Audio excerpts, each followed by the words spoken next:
Hindi nagpapagupaw sa kahirapan ng ilang estudyante. Makapagtapos lang sila at ayan ay ngayong buwan na ito, determinasyon at diskarte raw sa buhay ang ginawa nila. Narito ang pagtutok ni Cara David. Sa pa-extra-extra sa karinderyang ito, naitawid ng 18 anyos na si Ryan Diaz ang kanyang pag-aaral. Kapag kailangan ng pumasok, umaalis muna siya sa trabaho. Naintindihan naman daw ito ng kanyang amo. Medyo nahirapan din pero tulong ko na rin po sa kanya.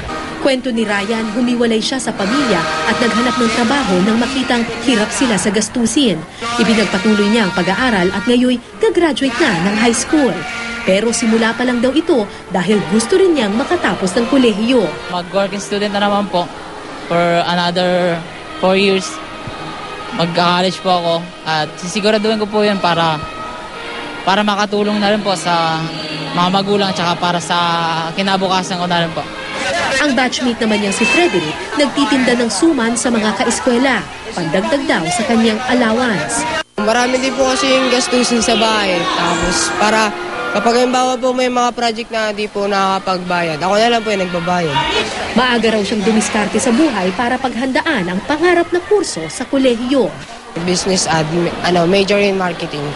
Gagraduate naman with honors mula sa elementarya ang 12 anyos na si Richard Negradas.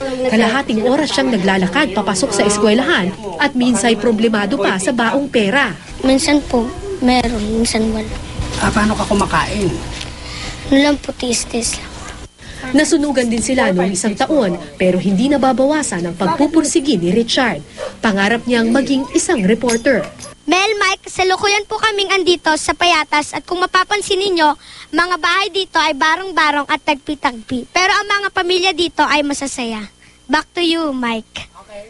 Si Leonardo Valenzuela hindi rin iniinda ang 1 oras na lakaran para lang makapasok sa eskwela kapag wala siyang pamasahe. Tulad ni Richard, gagraduate din siya with honors sa Payatas Elementary School. Sa murang edad, batid daw niya ang kahalagahan ng edukasyon. Mag-aral po sila lang mabuti para hindi po sila manatili pong mahirap. Para mga unlad po sila.